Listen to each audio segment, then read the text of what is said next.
Iran हर रोज नई जीत दर्ज कर रहा है, अपने नुकीले दांत दिखा रहा है और नेतन्याहू को साफ संदेश दे रहा है कि जो आने वाला है वो तुम्हारे लिए और भी ज्यादा भयानक होगा। तुम्हारे दिन अब गिने जा चुके हैं और अब ईरान तुम्हें नहीं छोड़ेगा, क्योंकि ईरान पर जो भी हमले होंगे उसका बदला जरूर लिया जाएगा। नमस्कार, आप देख रहे हैं बामसेफ न्यूज और मैं हूं आपके साथ शैला। दोस्तों, इन दिनों मिडिल ईस्ट की आग में इजराइल जल रहा है। इजराइल में आज कयामत का दिन था। ईरान दस्तखत के साथ में दोस्तों आपको बताऊं, हुर्मू मीडिया खुद स्वीकार कर रहा है कि बियरशेबा के सबसे बड़े औद्योगिक इलाके में ईरानी मिसाइलों ने सीधा वार किया है और इस वार से अमोनिया और पेट्रोकेमिकल्स का विशाल केमिकल प्लांट पूरी तरह से इजराइल का तबाह हो गया है। इजराइल बर्बाद हो रहा है। घटना इतनी ज्यादा भयंकर थी कि इजरायली अधिकारियों ने तुरंत पूरे इलाके को खाली करने के आदेश दे दिया। दोस्तों, लोगों में चीख पुकार मची, धुआं धुआं दिखा इजराइल। लोगों को शेल्टरों में भागने और घरों में बंद रहकर सभी खिड़की दरवाजे सील करने को कहा गया, खतरनाक रसायनों के रिसाव के डर से, क्योंकि हवा अब इजराइल की जहरीली हो गई है, क्योंकि ईरान ने आज केमिकल फैक्ट्री प्लांट पर हमला किया। यह हमला डुमोना वाली रात के बाद सबसे बड़ा माना जा रहा है। शुरुआती रिपोर्ट में 9 से 10 या कहा जाए कि लोग गंभीर हालत में बताए जा रहे थे, लेकिन प्लांट की बाद की तस्वीरें जो देखने को मिली वो आश्चर्यचकित कर दिया। वहां अब कुछ नहीं बचा, पूरी तरह मिट्टी में मिल गया।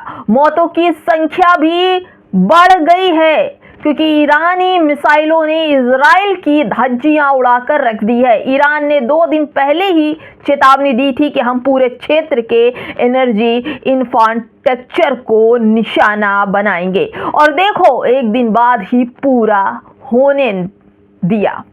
दोस्तों, इजराइल के लिए सचमुच योम अल क़यामह यानी कयामत का दिन बना दिया ईरान ने, क्योंकि ईरान को बार बार धमकी देने वाले अमेरिका और इजराइल को ईरान के हाथों मुंह की खानी पड़ रही है। ये रात इजराइल के इतिहास की सबसे काली रात साबित होने वाली है। आने वाले घंटों में केमिकल रिसाव की खबरें और भयानक होगी। मौतों का आंकड़ा बढ़ेगा।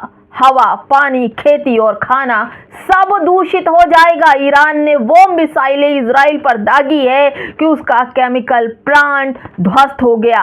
वहां के रहने वालों की जिंदगियां अब खतरे में नेतन्याहू ने डाल दी है। खुद को मसीहा कहने वाला ईरान अब पूरी तरह से इजराइल को बर्बाद कर देगा।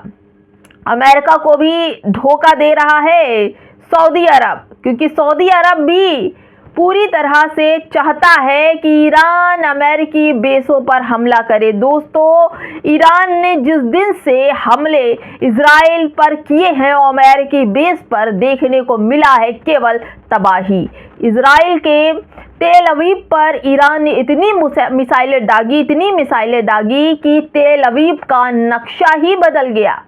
और तो और दोस्तों, अमेरिका के तमाम बेसों पर जिस तरह से मिसाइलों के हमले ईरान कर रहा है मिडिल ईस्ट के देशों में, वहां पर भी सब कुछ तबाह होता जा रहा है। लेकिन इतनी हिम्मत सऊदियों की नहीं है कि वो ईरान की मिसाइलों का मुकाबला कर सके। सब खामोश हाथ बांधे ईरान के हमले देख रहे हैं। और साथ ही आपको बताऊं कि आज जो इजराइल के लोग रो रहे हैं और नेतन्याहू भागे हुए हैं, हमले पर हमले हो रहे हैं ईरान पर, पावर प्लांट, पानी प्लांट और तमाम तरह की बिजली प्लांट और स्कूल, बच्चियों के स्कूलों पर अटैक। इजराइल को इसका खामियाजा भुगतना पड़ेगा।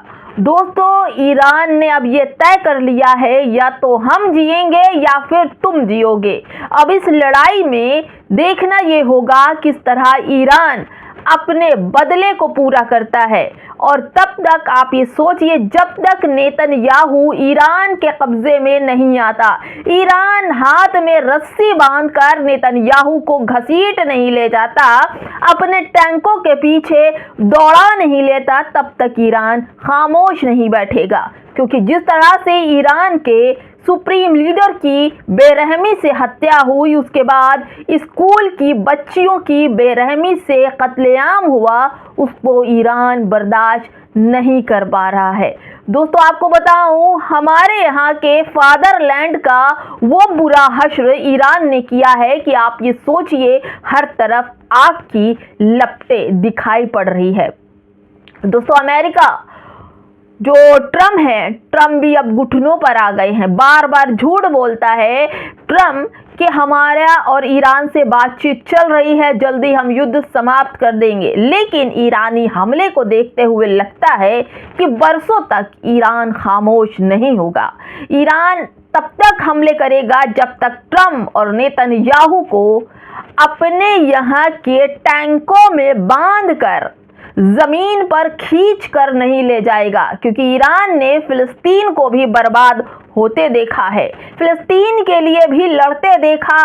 लाखों लोगों की मौत का जिम्मेदार ट्रम्प और नेतन्याहू है, तो ईरान अपना बदला कैसे न ले।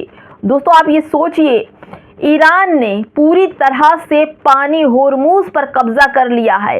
कोई भी जहाज इधर से उधर नहीं जा सकता बिना ईरान की अनुमति से। और अगर ईरान जिससे अनुमति देता है तो उससे टोल टैक्स ले रहा है, और वो भी चीन के पैसों में बदल कर, डॉलर में नहीं लेगा, ईरानी पैसों में नहीं लेगा, वो चीनी पैसों के बदले वहां का टोल टैक्स ले रहा है।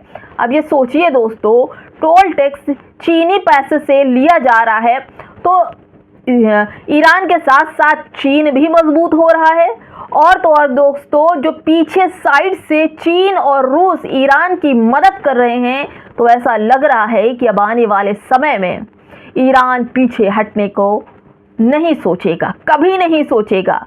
क्योंकि ट्रम्प का झूठ पकड़ा जाता है। ट्रम्प कहते हैं हम हमले नहीं करेंगे, और फिर नेतन्याहू से कह के ईरान पे हमले करा देता है। अब फिर ईरान कहता है कि तुम जिस जिस जगह पर हमले करोगे वही वही तुम्हारी भी चीज़ें तोड़ेंगे। स्टील कंपनी पर ईरान के हमले हुए, इजराइल अमेरिका ने किए, उसी स्टील प्लांट पर ईरान ने पलट के हमले किए। दोस्तों पावर प्लांट, पानी के प्लांट पर इजराइल ने ईरान पे हमले किए, वही पानी प्लांट पर ईरान ने इजराइल के ऊपर हमले किए। और अब केमिकल फैक्ट्री का रिसाव नेतन्याहू को सांस भी न लेना देगा। दोस्तों नेतन्याहू ने इजराइल की जनता को मौत के हवाले कर दिया और खुद ऐसी जगह जाकर छुपा है जहां पर कौवा भी पर न मारे। दोस्तों फिलहाल नेतन्याहू का हालत खराब है। वो किसी भी हाल में ना तो वीडियो में आते हैं, ना सोशल मीडिया पे आते हैं, और ना ही उनका कोई वक्तव्य आता है। यानी कि नेतन्याहू अभी भी अपने इजरायली लोगों को मौत के हवाले करके कहीं छुप गया। इससे बड़ा जो कहा जाए कि कायर कौन हो सकता है, जबकि आयतुल्लाह खमैनी को पता था कि वो निशाने पर है, लेकिन वो अपनी जनता के साथ खड़े रहे आखिरी दम तक और शहीद भी हुए जनता के लिए। फिलहाल दोस्तों नेतन्याहू की हालत खराब है, अमेरिका बुरी तरह से पिट रहा है, और अब आगे की जो लड़ाई होगी वो और भी ज़्यादा खतरनाक होने वाली है। फिलहाल दोस्तों इस वीडियो में इतना ही। नमस्कार।